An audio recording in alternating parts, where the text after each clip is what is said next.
Good morning! Tara, luto po tayo ng breakfast. Katatapos ko lang po mag-workout, hindi pa po ako nakapagbihis. Quick breakfast lang naman itong lulutuin ko. I have 2 pieces of kamatis and 1 onion. Then, meron din po ako ditong, I have also 6 pieces of eggs. Of course, pagkain namin mayayaman. Tuyo. And I have also tocino. Ito yung lulutuin ko ngayon mga lodi.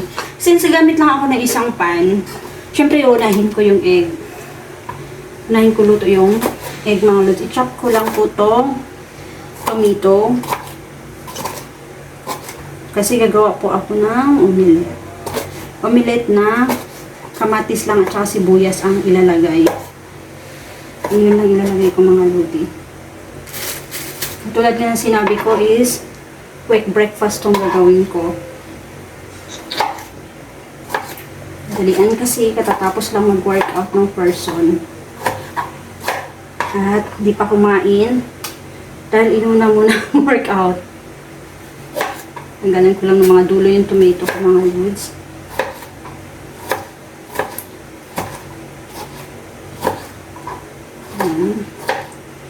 Madalian siya. Pero habang chinachat, nakalimutan ko. Open ko na yung yung burner. Para mamaya, bago ako matapos nito, is, syempre, tapos ako maggayat, mainit na yung pan ko. Isang pan lang gagamitin ko dito mga lodi para hindi siya maraming hugasan. Yan na siya. Quick breakfast lang sa mga lodi.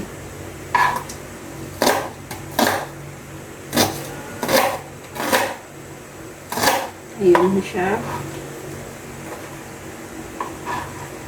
Dahil ayaw ko nang makalat, syempre, itong chopping board, itatabi na natin to. Lagyan na natin sa labas. Ayun, mainit na yung pan natin mga lods. Narinig nyo naman, di ba? Pinapkupan yung kamay ko. Ayan, galit tayo ng kunting oil. Kasi is, gigisahin natin ang ating this one. Muna ko muna yung kamatis mga lodi.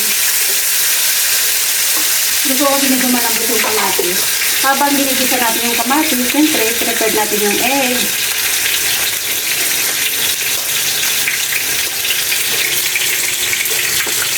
Lalo.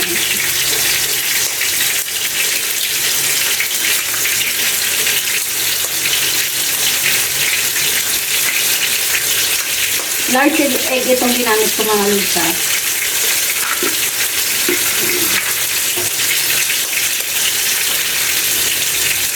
Tapos, bago natin batigin, ilagay ko muna yung asin.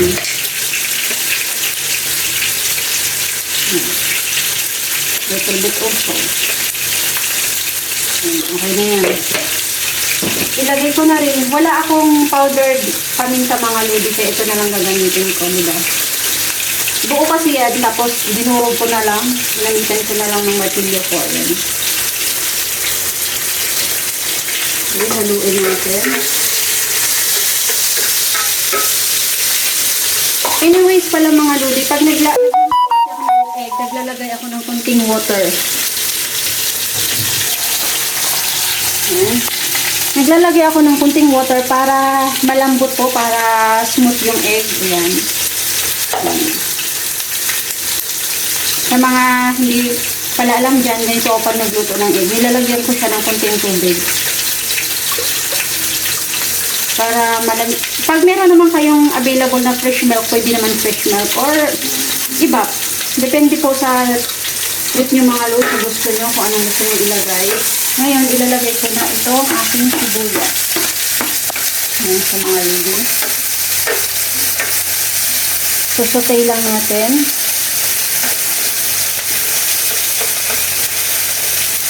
Ginawa ko ito mga lodi para ma-colorful yung egg natin. Ayan, ngayon naman, after ko na masuti itong panandali ang suti lang yung sibuyas mga lodi. Siyempre, ilalagay na natin itong binit nating egg. Dahan-dahan lang sa mga lodi kasi itong ginamit kong pan is open pan ito, baka umapaw. Kaya kailangan siya dahan-dahanin. Feeling ko nga mga lods, isa apaw to eh. Ayan o. Maapaw na siya. Kaya mamaya natin ipatong yung iba.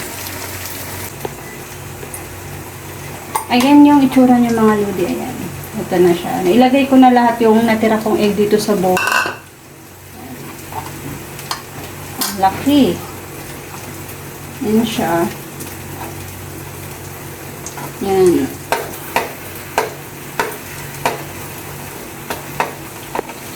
Madali lang talaga lutuin yung egg, no? Super dali lang. Lalo pag nagmamadali tayo, madali lang siyang gagawin. Ito na yung scrambled egg natin mga lodi. Na with tomato and onions. Ngayon naman i-mix ko to. Siyempre, mag-add tayo ng a little bit of oil again. Habang mainit pa yung pan. Siyempre, ang gagamitin ko na naman is yung tong. May mahaba akong tong mga lodi. Make sure na meron kayo nito.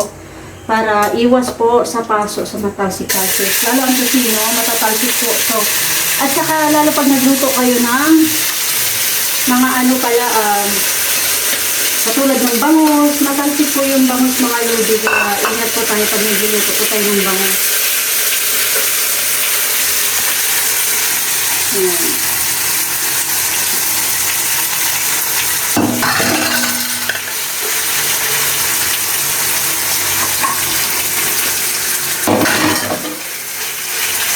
Yan sa mga leaves yung kusina natin. Actually, pinat-cut ko na itong kusina. Dito ko na lahat ilagay mga leaves na may niluto kong ulam. Katabi na rin ang egg.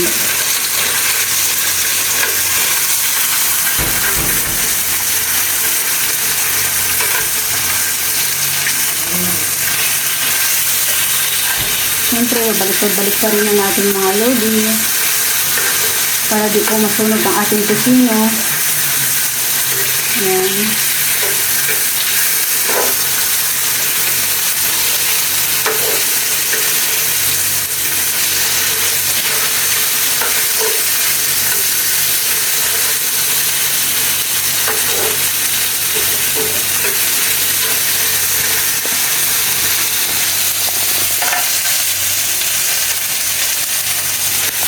Ayan mga loads, luto ng ating kusino.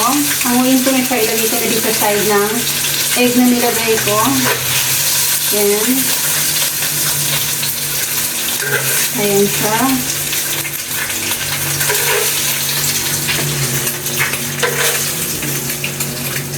Para isang lagayan na lang lahat. Since naman mga lodi, meron kasi ako natira ditong pinakahuli ko na lang yung tuyo mga lods. Meron kasi ako natira ditong nanap ko lang yung sandok ko. Kanin.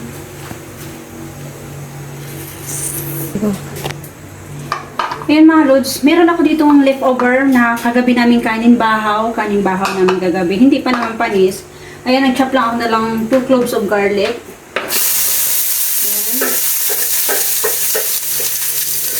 Ayan, ito, ginamit ko na yung, ayan, sando ko na kahoy. Ayan. Tapos ilagay ko na, ang pinagamitan ko mga lods yung mantika, yung pinagisahan ko ng ng tusino. Ayan, lagay na natin kasi, sayang kasi para walang tapon.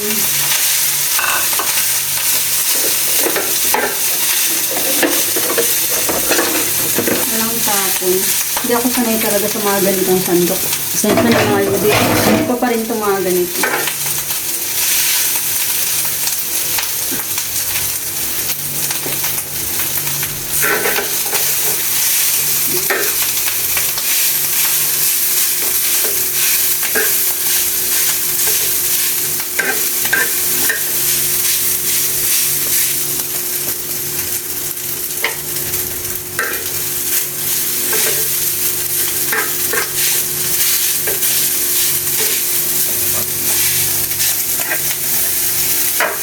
Tapos, maglalagay ako ng salt mga lods.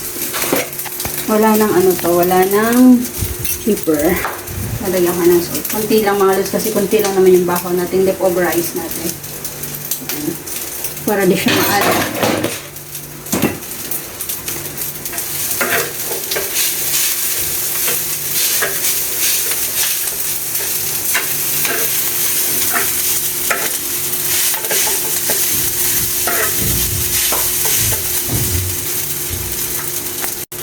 Ayun mga lodi, hinako ko na. Luto na yung ating fried rice. Yan. And the next naman, since malinis naman siya, syempre, i-mix po natin ang ating tuyo. Bakit, Ming? Ha? Bakit? Anong meron dyan? Nakita siguro siya. Ito na mga lodi, ayan, mainit na yung ating pan. Mix na natin yung ulam ng pangmayaman.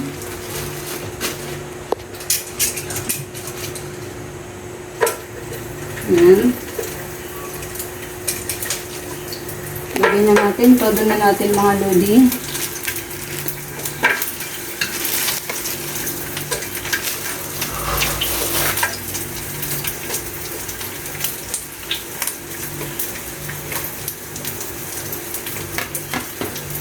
Ito mga lods, yung tuyo ko pa rin is hindi ako mahilig sa crunchy kasi. Kaya ang luto ko pa rin, habang nagluluto pala ako ng tuyo, ipiprepared ko yung sausawan namin. Ayan din ako magcha-chop ng garlic kasi meron na ako ditong suka na timplado na meron na siyang sili, bawang, tsaka luya. Ayun, ito na yung pinakaano namin. Konti lang mga lods kasi sayang. Tamang-tama lang. Yan. Ganito lang gusto kong luto sa tuyo mga lods. Parang ano lang siya, parang hot cook style. Para yung laman pa rin ng tuyo is malambot ba? Kasi pag crunchy kasi parang feeling ko wala na akong nakakain. Pero di ba karamihan naman sa atin mahilig sa crunchy? Ako kasi hindi ako mahilig sa crunchy mga lods. Gusto ko kasi napipil ko pa rin yung tuyo na nangangata ko sa bibig ko. Nakakain ko siya ng maayos. Yan. Ito na yung last na lulutuin ko mga lods. Saglit lang to. Tapos, syempre dito ko pa rin ilalagay sa niluto kong scrambled egg with tomato and onions and also tocino.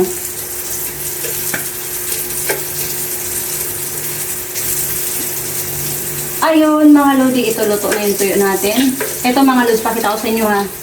Ito ang gusto kong luto lang ng tuyo. Ayoko ng crunchy. Ngayon naman is papatayin ko muna yung tangki ko. Ayan. Para iwas ano ba. Ayan, tatanggalin na natin. Ayan.